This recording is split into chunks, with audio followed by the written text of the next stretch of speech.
बिस्मिल्लाहिर्रहमानिर्रहीम। अस्सलाम वालेकुम डियर स्टूडेंट। आज का जो हमारा टॉपिक है वो है what is information. The process data is called information. हमने पिछले लेक्चर में पढ़ा था कि जो डाटा होता है वो रॉ फैक्ट्स एंड फिगर्स होते हैं। जो भी आपके पास फ्री फॉर्म में जो डाटा है, जैसे आपका जो था आप एडमिशन जो फॉर्म था आपका वो क्या था, डाटा। ठीक है, इसी तरह से हमारे पास क्या है, इंफॉर्मेशन है। जब हम कोई इंफॉर्मेशन उस डाटा के अंदर से कुछ प्रोसेसिंग करके हम कोई इंफॉर्मेशन निकाल लेते हैं, उसे बोलते हैं information. Information is an organized and processed form of data. It is more meaningful than data.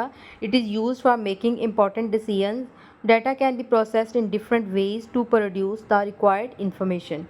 Example क्या होंगी इसकी?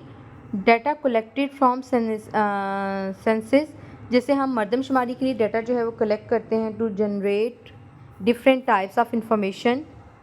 The government can use it to determine the literacy rate in the country. Government can use the information in important decisions to improve literacy rate. अब देखें कि हमने क्या किया, हमने सेंसेस जब मर्दमशुमारी कर रहे थे तो हमने घर घर जाके जो है वो पूरी इन्फॉर्मेशन दी कि उस घर में जो है पढ़े लिखे अफराद कितने हैं और जो है अनपढ़ जो अफराद हैं वो कितने हैं। ठीक है, इस तरह से हमें इस बात की सहूलत हो गई कि हमने देखा कि पूरे हमारी जो मुल्क है उसमें कितने लोग जो हैं वो पढ़े लिखे हैं और कितने लोग जो हैं वो अनपढ़ हैं। What is data processing? Explain with examples. Data processing क्या होता है? The process of converting data into information is called data processing. Data is input and information is output.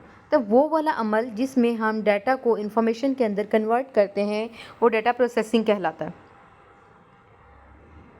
और डाटा जो है वो एक इनपुट है और इन्फॉर्मेशन जो है वो उसकी आउटपुट है।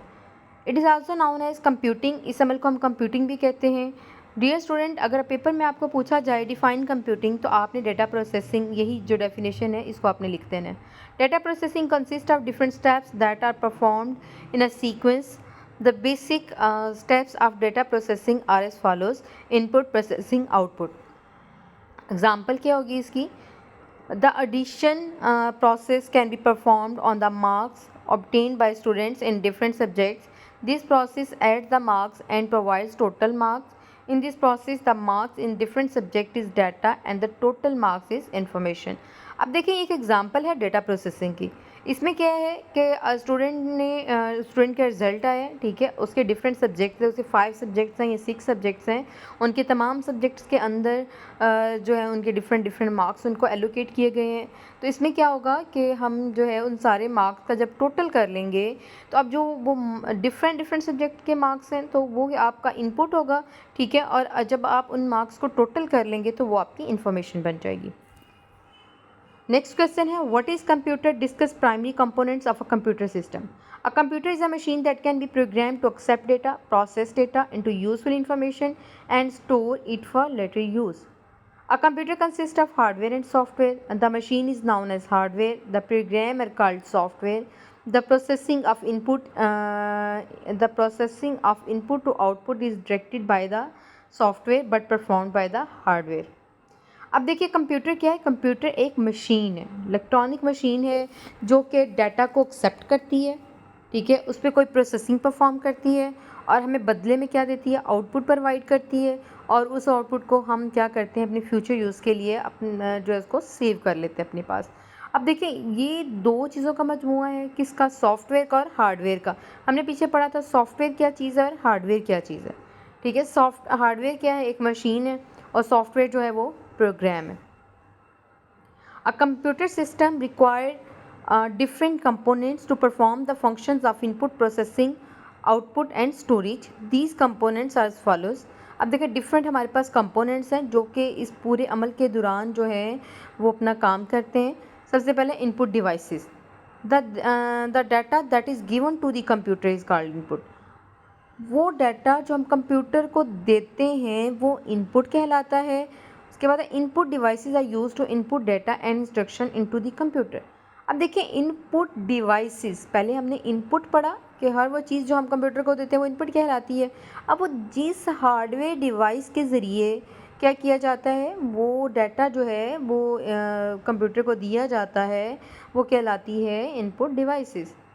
These devices send this data to the processing unit. Most commonly used input devices are keyboard and mouse. Keyboard और माउस जो है वो इनपुट की डिवाइसेस की एग्जांपल है। Processing device. The processor is used to process data. It is also called central processing unit. It is the brain of the computer. It consists of electronic circuit. CPU interrupts and executes program instruction. अब देखिए हमने बात की पीछे बार बार processing की, तो processing कौन सा अमल है, प्रोसेसिंग कौन परफॉर्म करता है? प्रोसेसिंग जो है वो CPU परफॉर्म करता है। CPU जो है वो सिस्टम यूनिट के अंदर एक छोटी सी चिप होती है जिसका नाम क्या है, CPU। ठीक है।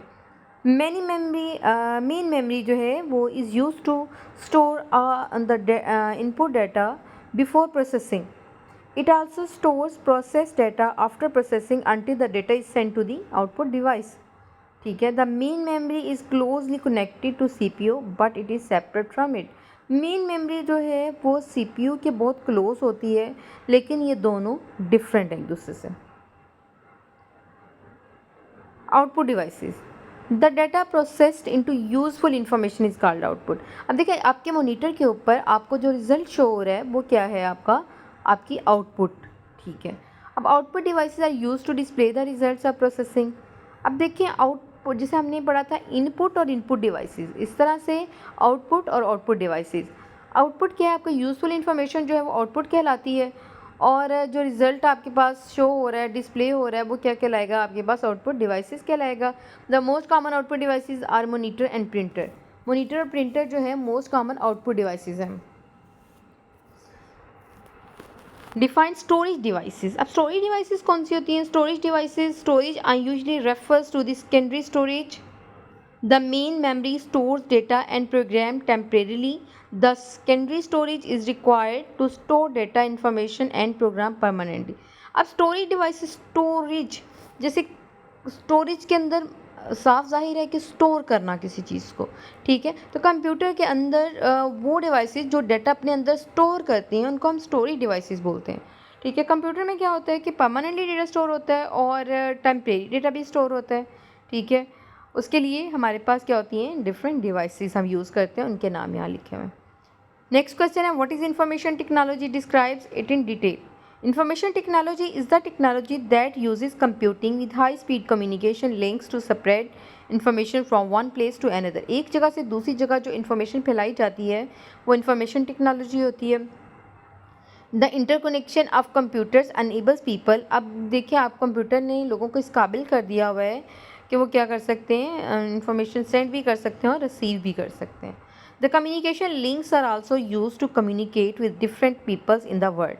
The world has become a global village due to information technology. It means that people living in the world now one another as if they are living in a village. It has become possible due to fast communication links. Information can be transferred from one place to another place easily and quickly. Information plays an important role in every field of life. Information can be used to improve the standard of life. It can also be used for solving different problems. For example, if a person has the latest information about, he can use this information to cure different diseases. अब देखें क्या होता है कि हमारे different relatives हैं, वो कोई बाहर आउट ऑफ कंट्री बैठा हुआ है, ठीक है, या डिफरेंट सिटीज़ के अंदर हैं, तो हम क्या कर सकते हैं, उनसे हम डिफरेंट सोशल मीडिया के थ्रू हम उनसे बात कर सकते हैं, जैसे फेसबुक, ट्विटर, ठीक है, इंस्टाग्राम, ठीक है, हम उनसे जो है वो कम्युनिकेशन कर सकते हैं। तो इस तरह से क्या हो गया है कि दुनिया जो है वो एक ग्लोबल विलेज बन चुकी हुई है। ठीक है। नेक्स्ट इसी के एंड पे जो है एक और क्वेश्चन है, और ये भी पेपर में पूछा जा सकता है। Define digital convergence. Information technology has enabled different types of institutions and organizations to be a part of digital convergence. The digital convergence means that various instructions have merged electronically to exchange information. This merging is very important in modern world. The information can be transferred in any form like text, photos, audio and video.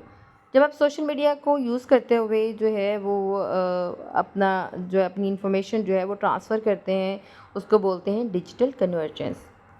उम्मीद करती हूँ कि आपको आज का lecture जो है वो अच्छे से समझ में आ गया होगा। अगर किसी स्टूडेंट को कोई प्रॉब्लम हो तो आप कमेंट करके पूछ सकते हैं। Thank you. अल्लाह हाफ़िज़।